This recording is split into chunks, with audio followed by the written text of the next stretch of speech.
music's a powerful medium. It can take you through a narrative, it can build context, build atmosphere. Just understanding the power of music is so important. We had a pretty crazy ambition. We said to ourselves, what if we had like a mini music video in every episode? In this Gothic underground city, we all sin. If I bring a couple rounds with me, then we all win. I came back and brought the crown with me, the king's king. Music was a part of Arcane's development from the very beginning, which was definitely a conscious choice. There was a boldness, I think, in the character design and the world design. Just kind of doing and copying film music wasn't really doing this whole world justice. Music can easily be an afterthought, right? Whereas they create something beautiful and it's like, all right, make music to this, please, right? Where we've always tried to be in a part of the conversation early on, and you guys have just been really knocking it out the park as far as like diving into that creative and really showing what music could be. I wanted to show you how the worlds are different. You have kind of the grimy underground and Zaun with music that's kind of alternative and grungy, but then in Piltover you have this juxtaposition of like the very sophisticated feeling of that classical music.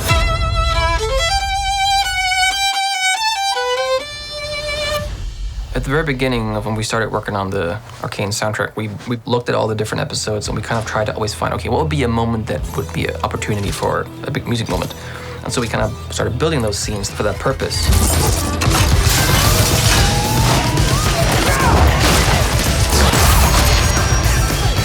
So I think a lot of it is about finding who's the right fit for which moment, for which scene.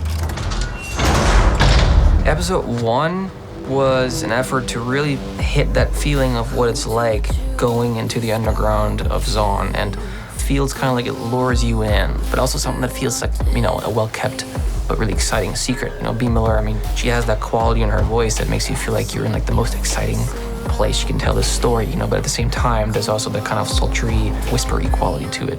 That's why she was the perfect, choice for this song.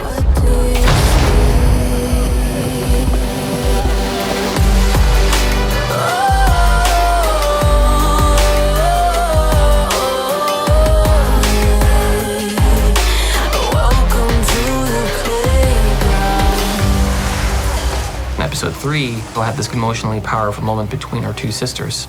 It was kind of impossible for me not to associate a lot of the raw emotions that Jinx goes through without just also thinking of Ramsey. I can hear the sound of a heartbeat before it goes out.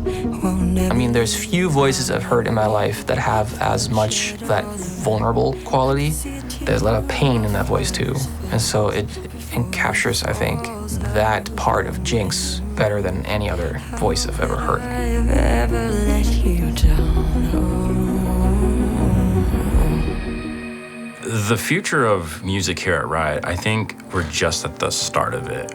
What could it mean for storytelling? What could it mean for esports, live performance?